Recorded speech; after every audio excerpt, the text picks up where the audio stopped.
Hey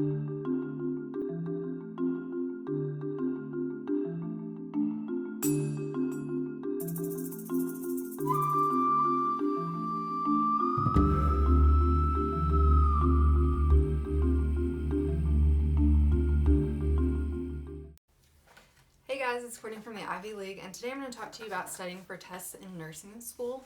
If you watched my video from last time, I covered reading the book and taking notes in class.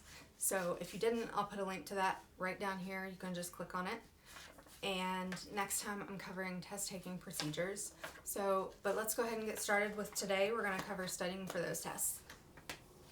So last time I talked to you guys about using Quizlet for studying for your tests.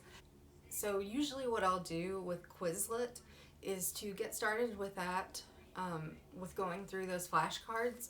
Like I told you before, I put the information in at the end of each day, so I stay caught up with the information and there's no delay.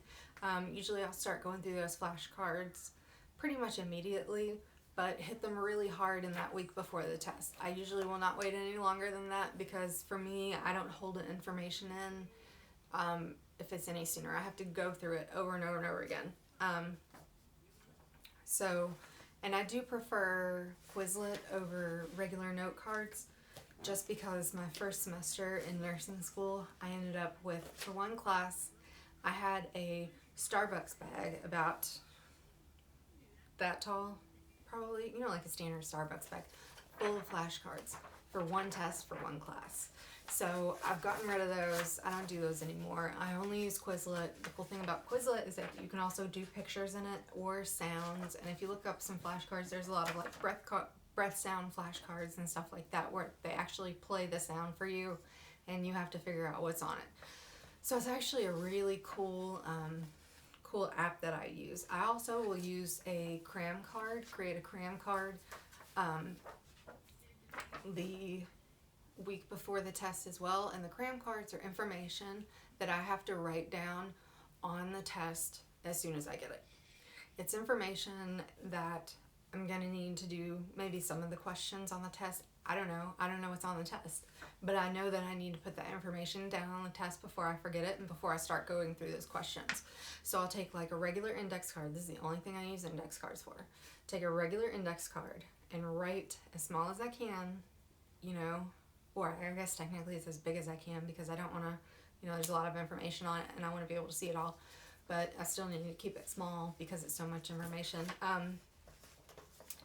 That I just write all the information, equations, lab values, if there's any lab values, things that I know I'm going to need. So, for example, when we first had our very first question on ABGs, I had to write those values down, that 7.35 to 7.45, 35 to 45, and then 22 to 26.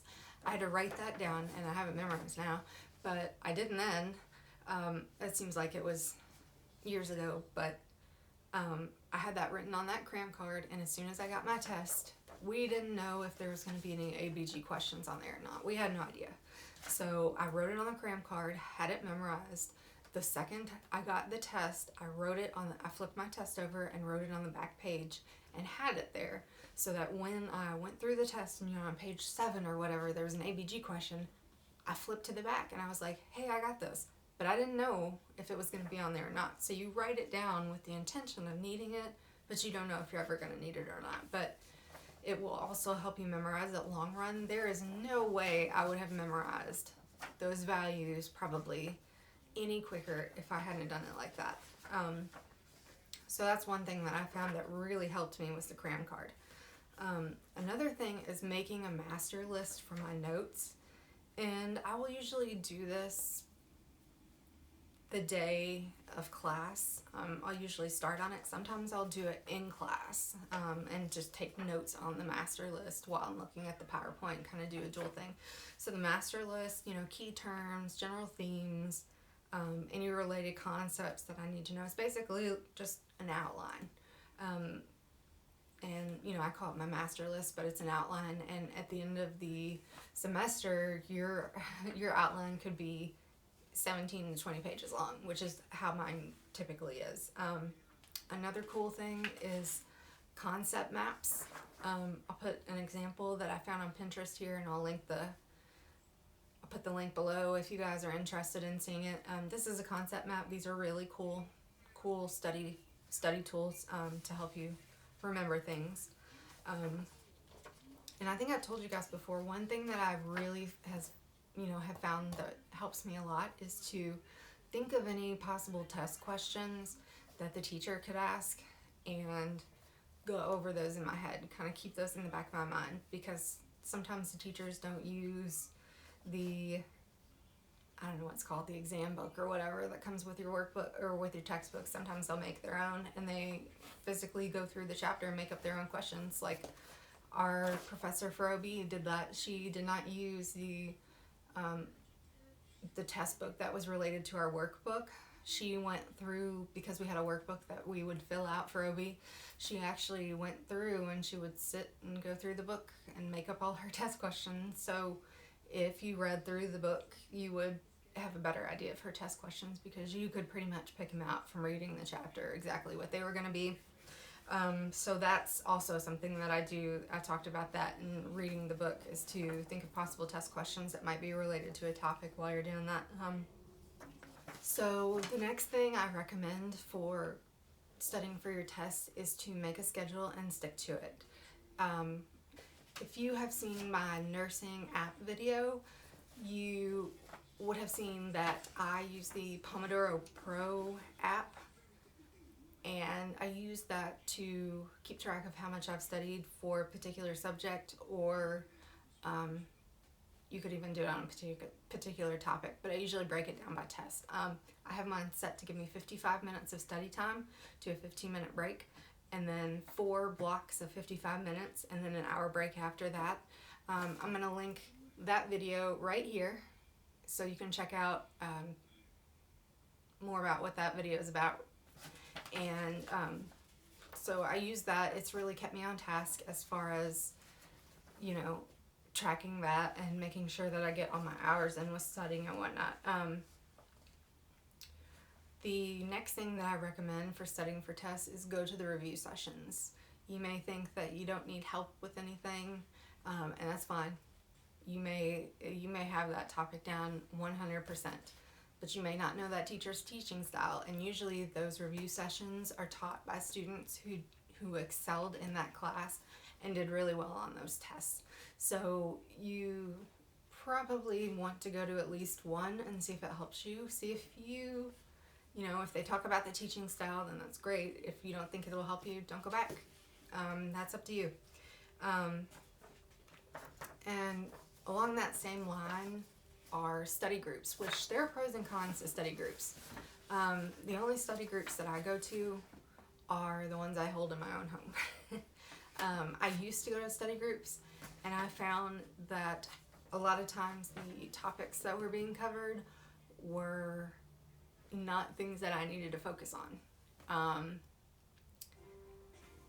It's hard to know until you get there if it's going to help you or not. So I do recommend trying a study group and deciding for yourself before, please don't listen to me.